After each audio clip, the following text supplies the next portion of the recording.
예수님 부활하셨습니다. 예수님의 부활의 생명이 우리 가운데 함께하는 줄 믿습니다.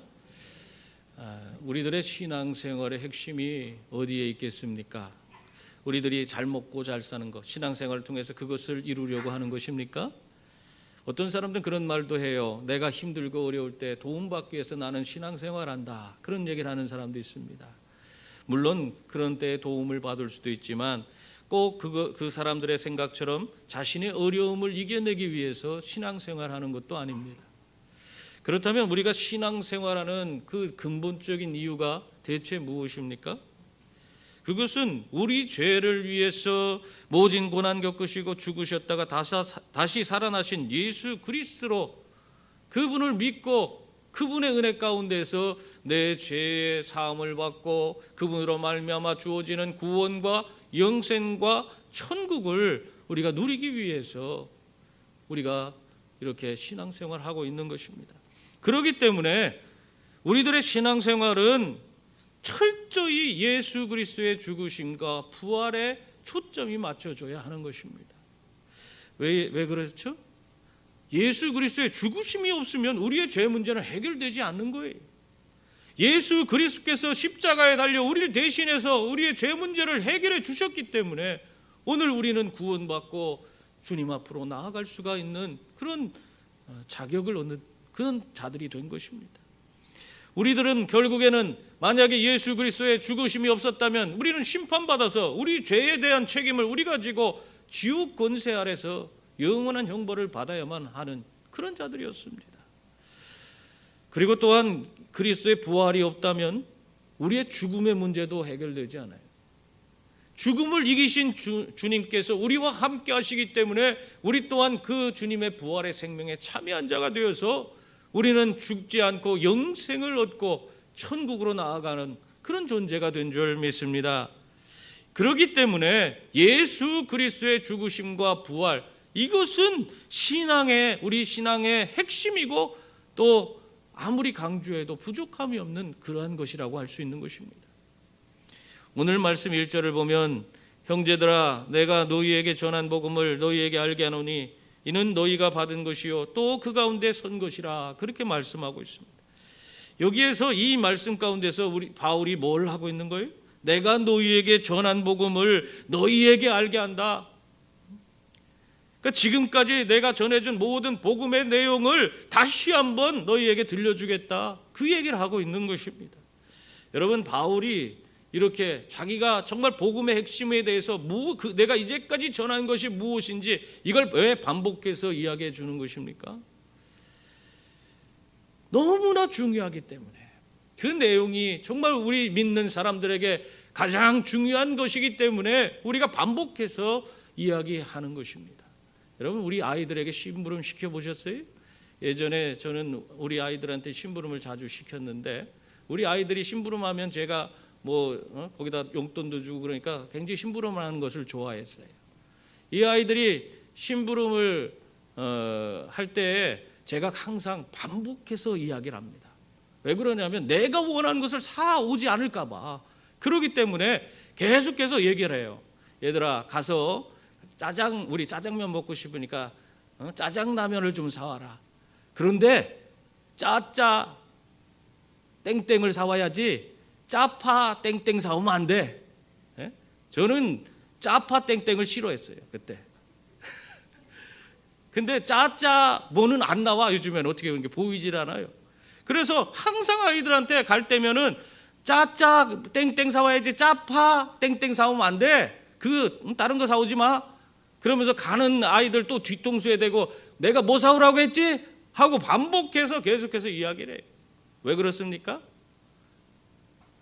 짜짜로니, 이거 여기서 얘기하면 안 돼. 짜짜 땡땡을 먹기 위해서 그렇게 이야기를 한 거예요. 내가 원하는 그것을 아이들이 알고 제대로 사오라고 반복해서 우리 아이들에게 이야기를 한 것입니다. 오늘 이 바울이요, 이렇게 고린도 교회에게 반복해서 이야기하는 이유가 무엇입니까? 그것은 정말로 가장 중요한 신앙생활의 핵심을 이 고린도 교인들이 기억해 주기를 바랬기 때문에 반복해서 그 신앙의 핵심이 무엇인지를 내가 전해 주겠다, 그 얘기를 하고 있는 것입니다. 이 바울이 반복해서 말하고 있는 것이 무엇입니까? 그것은 3절 4절 말씀에 나와요. 그 말씀 읽어보면 내가 받은 것을 너희에게 먼저 전하였노니 이는 성경대로 그리스도께서 우리 죄를 위하여 죽으시고 장사지난 바 되었다가 성경대로 사흘 만에 다시 살아나셨다 하는 이야기입니다. 성경대로 그리스도께서 우리 죄를 위하여 죽으셨다가 성경대로 사흘 만에 살아나셨다. 그것을 이야기하기 위해서, 이것이 핵심 중의 핵심이기 때문에 바울이 전한 복음의 그 모든 내용을 한마디로 요약한 것이기 때문에 이것만큼은 기억해 달라고 반복해서 이야기하고 있는 것입니다. 여러분, 예수 그리스도께서 성경대로 죽으셨습니다. 근데 누구의 죄 때문에 죽으셨다고 분명히 말씀하고 있습니까? 우리의 죄 때문에 죽으셨어요. 우리의 죄, 다른 사람이 아니라 바로 우리들의 죄 때문에 죽으셨어요. 예수님은 우리 죄 때문에 죽으신 것입니다. 성경에는 죄의 삭스에 대해서 이야기합니다. 죄에 대한 대가가 뭐냐? 죽음이라고 그래요. 다시 말하면 우리의 목숨으로, 죄의 삭스는 사막이라고 얘기하는 것은 우리의 목숨으로 우리의 죄에 대한 그런 대가를 지불해야 된다는 것입니다. 그러나 우리의 목숨이 여러 개입니까? 우리의 목숨은 하나밖에 없어요. 우리가 하나를 지불하고 나면 우리는 아무것도 아닌, 존재할 수가 없는 그런 상태에 놓이게 되는 것입니다. 그런데 그 죄의 문제를 그러니까 우리 스스로가 해결할 수가 없어요. 우리의 목숨을 어떻게 내놓고 그것으로 끝나면 아무것도 아닌데 어떻게 우리 죄 문제를 해결할 수 있다는 것입니까? 해결할 수가 없는 거예요. 그렇기 때문에 예수님께서 그러한 우리들의 연약함을 아시고 긍휼히 여기셔서 친히 이 땅에 오셔서 우리 대신해서 우리에 대한 죄의 대가를 짊어지시고 십자가에 달려 돌아가심으로써 우리를 그러한 죄악 가운데서 벗어나도록 만들어 주신 것입니다. 우리의 모든 죄와 죽음과 지옥의 권세의 그 속박으로부터 우리를 자유케 해 주신 것입니다. 여러분뿐만 아니라 이 모든 것이 어떻게 이루어졌다고 말씀하고 있어요? 오늘 말씀에 보면 성경대로 이루어진 사건이라고 그렇게 말씀하고 있습니다. 한마디로 하나님이 말씀하신 그 말씀대로 모든 것이 하나하나 이루어졌다, 그 말씀을 우리에게 들려주고 있는 것입니다. 여러분, 우리에게 주어진 이 구원의 은혜는 하나님의 그런 놀라운 그런 계획과 섭리 가운데에서 친히 하나님께서 계획하셔서 우리에게 베풀어 주신 은혜인 줄 믿습니다. 여러분, 이것은 다른 얘기가 아니에요. 죄인 되었던 인간들을 친히 하나님께서 먼저 그들을 찾아가시고 먼저 그들을 사랑하시고 그들에게 구원의 은혜를 베풀어 주셨다는 그것을 말하고 있는 거예요. 이들이 먼저 살려달라고 매달리고 살려달라고 부르짖어서 그들에게 은혜를 베풀어 준 게 아니라는 거예요. 그저 너무너무 하나님 스스로가 우리를 보실 때 너무 불쌍해서 우리를 사랑하기 때문에 스스로가 하나밖에 없는 독생자를 이 땅에 보내시고 그들의 죄의 대가를 다 짊어지게 하시고 십자가에서 달려 돌아가게 하셨다는 것입니다. 그 은혜로 말미암아 우리가 오늘 구원받아서 이렇게 살아가고 있는 줄 믿습니다. 그래서 로마서 5장에 보면은 우리가 아직 연약할 때에, 우리가 아직 죄인 되었을 때에, 우리가 하나님과 원수 되었을 때에 그리스도께서 우리를 위하여 죽으심으로 하나님께서 자기의 사랑을 확증하셨느니라, 그렇게 말씀하고 있어요. 여러분, 바울은 바로 이것을, 이 신앙의 핵심을 고린도 교인들이 깨닫기를 원했던 것입니다. 그리고 이 예수 그리스도의 죽으심과 부활을 그들의 신앙의 뿌리, 신앙의 핵심으로 삼아서 그게 믿음의 견고히 서서 정말 하나님 기뻐하는 삶을 살아가기를 원했던 것입니다. 그래서 2절 말씀에 보면 바울이 뭐라고 하겠어요? 너희가 만일 내가 전한 그 말을 굳게 지키고 헛되이 믿지 아니하였으면 그로 말미암아 구원을 받으리라. 그렇게 분명하게 우리에게 말씀하고 있는 것입니다. 한마디로 예수 그리스도의 죽으심과 부활로 주어진 그 은혜와 사랑을 기억하고 그 믿음 가운데서 우리가 살아간다면 예수 그리스도의 그 구원이 우리의 것이 된다는 거예요. 예수 그리스도의 그 부활의 생명이 또한 우리 것이 되어서 우리는 구원과 영생과 천국을 누리는 그런 복된 자들이 된다고 말씀하고 있는 것입니다. 그러므로 여러분, 예수 그리스도의 그 죽으심과 부활의 은혜를 여러분들이 언제나 기억할 수 있는 분들이 다 되시기 바랍니다. 그래서 오늘 이 부활절에 우리를 속박하고 있는 죄와 죽음과 지옥의 권세로부터 진정한 자유를 누리는 분들이 다 될 수 있기를. 여러분, 그러나 그렇게 될 수가 없습니다. 왜 그렇습니까? 이미 세상은 죄로 인해서 다 타락했기 때문에 그래요. 이 땅은 이미 죄가 관영한 세상이고 불의한 자들이 득세하고 또 속이고 거짓을 해가는 자들이 자기 욕심을 이루는 곳이 이 세상이기 때문에 우리 예수 믿는 사람들이 세상의 빛과 소금으로 세상 가운데 살아간다 할지라도 세상은 우리를 기뻐하지 않습니다. 오히려 우리의 삶을 더 힘들고 어렵게 만들려고 해요. 그것이 세상입니다. 그러므로 여러분, 우리가 세상에서 만족을 찾으려고 하면 안 돼요. 성경에 보면 요셉이라는 인물이 나와요. 요셉은 정말 언제나 하나님 앞에서 신앙인으로서 부끄러움 없는 삶을 살기 위해서 언제나 그렇게 하나님 바라보고 열심히 살았던 그런 사람이었습니다. 근데 그의 인생을 바라보세요. 그럼에도 불구하고 그는 어떻게 살았습니까? 이 요셉에게 주어지는 것은 형제들에게 미움을 받아서 노예로 팔려가는 그런 삶이 주어졌어요. 그가 하나님 앞에 진실된 모습으로 하나님만 바라보고 믿음으로 살려고 그렇게 몸부림쳤지만 그의 삶은, 세상은 그를 가만두지 않고 그를 형제들에게 미움받는 대상, 그리고 형제들에게 팔려서 노예의 인생을 살아가는 그런 자가 되게 했어요. 뿐만 아니라 그 보디발이라는 그런 곳으로 팔려갔어. 보디발이라는 이집트의 그 장관의 집으로 팔려갔는데 거기에서 어떤 일을 겪습니까? 그 보디발의 아내로 인해서 무고하게 죄인으로 몰려서 감옥에 들어가는 인생을 살아야만 했습니다. 감옥 안에서도 요셉은 많은 사람들을 유익하게 했어요. 그럼에도 불구하고 그는 아무에게도 유익을 얻지 못했습니다. 여러분, 우리가 아무리 세상에서 열심히 빛과 소금으로 산다 해도 세상은 우리에게 평안을 주지 않습니다. 그러므로 세상에서 평안을 찾지 마시고 단지 세상에 우리가 평안을 얻을 수 있는 것은 신앙 안에서만 우리가 평안을 얻을 수 있다는 사실을 기억하시고 우리가 신앙 안에서 정말 내게 찾아온 모든 어려움, 세상이 주는 그런 모든 그런 삶의 고통을 이겨내고 승리하는 그런 분들이 다 될 수 있기를 바랍니다. 여러분, 예수 믿는다고 무조건 잘 되고 무조건 형통한다는 그런 생각은 우리가 버려야 해요. 그것은 잘못된 것입니다. 성경적인 원리가 아니에요. 오히려 우리가 세상을 살아가면서 정말 이 세상이 우리 가운데 내가 하나님의 사람으로 온전히 살려고 할 때마다 더 큰 어려움과 고통을 줄 때에 그것을 십자가를 지신 예수님 바라보며 참고 견뎌야 하는 것이 우리의 인생입니다. 거기에서 승리할 때에 하나님께서 우리의 삶에 개입하시고 하나님께서 우리 삶 속에서 하나님밖에 할 수 없는 놀라운 일들을 이루어 가심으로 하나님이 어떤 분이신가를 보이시는 것입니다. 그때 우리는 진정한 삶의 부활이 무엇인지를 깨닫게 되는 거예요.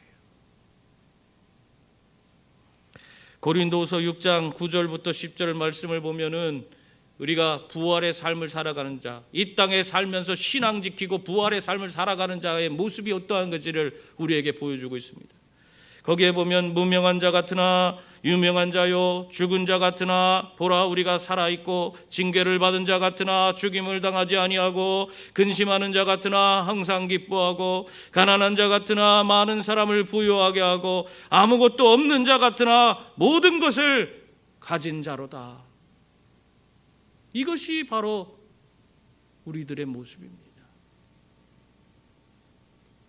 사도행전에 사도들이요 하나님의 복음을 전하면서 그들이 멋지게 살아가는 것 같지요. 근데 사도행전의 그 사도들의 모습을 잘 살펴보세요.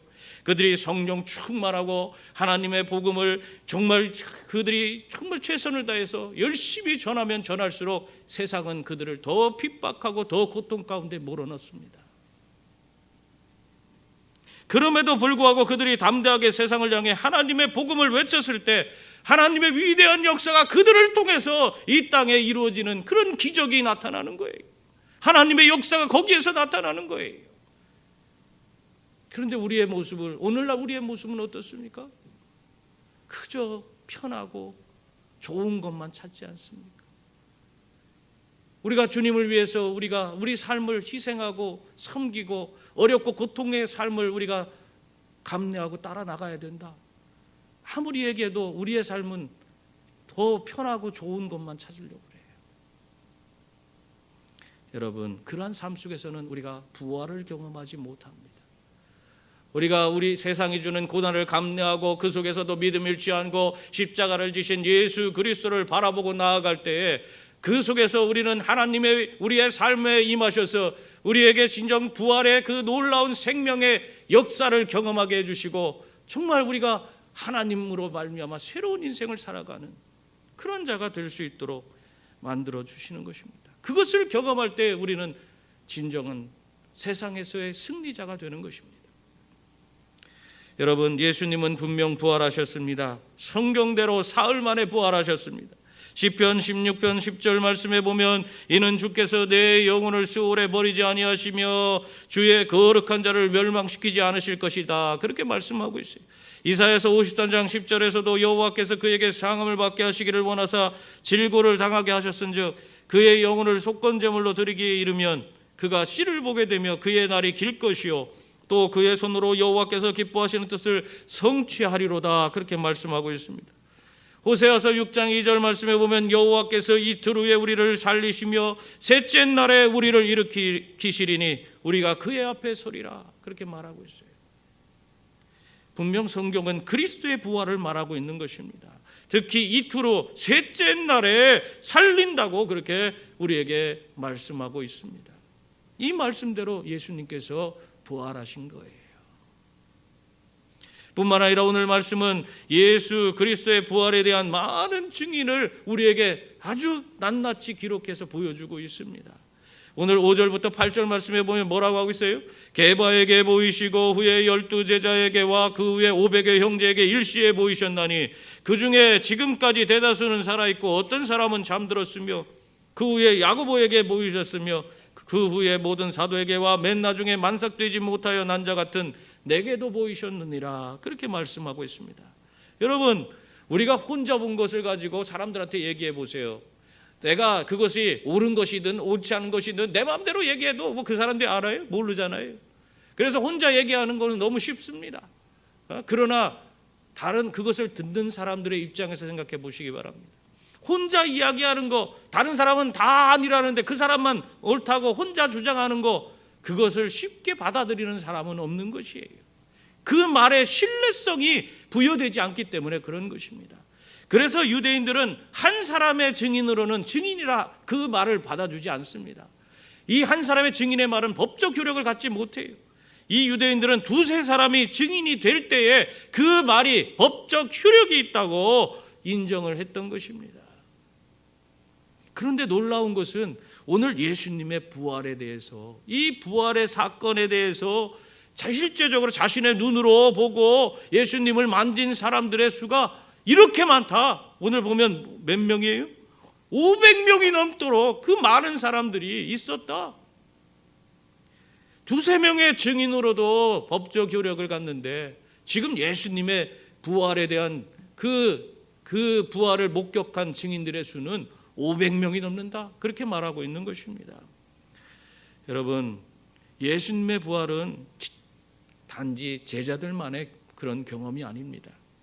500여 형제들이 일시에 시각적으로 예수님을 경험했던 숨길 수 없는 그런 역사적인 놀라운 사건이었던 것입니다. 그러므로 누가 이 예수님의 부활에 대해서, 그것에 대해서 거짓이라고 이야기할 수 있겠습니까? 부인할 수가 없어요. 증인의 수가 500명이 넘어요. 그래서 바울은 이 부활의 증인이 실제적으로 누구인지 아주 친절하게 그것을 아주 자세하게 나열해 주고 있는 것이에요. 이렇게 부인할 수 없을 만큼 예수님의 부활의 증거는 이렇게 살아있다. 그 증인들이 여기에 있다. 그것을 보여주고 있는 것입니다. 그 증인으로 누가 있습니까? 게바가 있고요. 12제자가 있고요. 500의 형제들이 있고요. 야고보와 또 사도들과 만석되지 못하여 난 자 같은 바울 자신이 바로 예수님의 그 부활의 증인이라고 얘기하고 있어요. 이걸 읽을 때마다 제가 그냥 속쓰려요. 제가 그때 거기에 제 이름이 올라갔으면 얼마나 좋았을까. 나도 저 부활의 증인 예수님을 실제적으로 부활하신 예수님을 만나 뵙고 내가 예수님 부활하심을 봤다. 정말 예수님이 부활하셨다 하면서 내가 실제적으로 증언할 수 있는 사람이었으면 얼마나 좋았을까 하는 그런 생각을 가져요. 여러분, 저 증인의 명단에 우리들의 이름이 있기를 바랍니다. 오늘도 우리들의 삶을 통해서 역사하시는 우리 예수 그리스도를 경험함으로 우리들은 예수님께서 실제적으로 부활하셔서 나를 통해서 일하시고 나를 통해서 위대한 일을 이루어 가시는 것을 경험함으로 말미암아 오늘 우리들은 부활의 증인이 될 수가 있는 것입니다.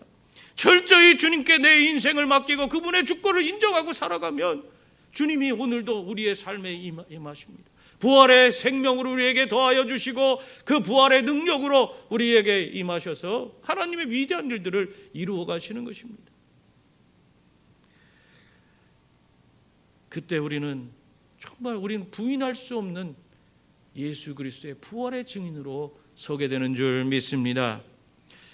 여러분, 그렇다면 우리들이 오늘 예수 그리스도를 그 부활의 증인으로서 우리가 살아간다면 우리가 정말 제대로 살아야 되는데 어떻게 하면 예수 그리스도의 부활의 증인으로 제대로 살 수 있습니까?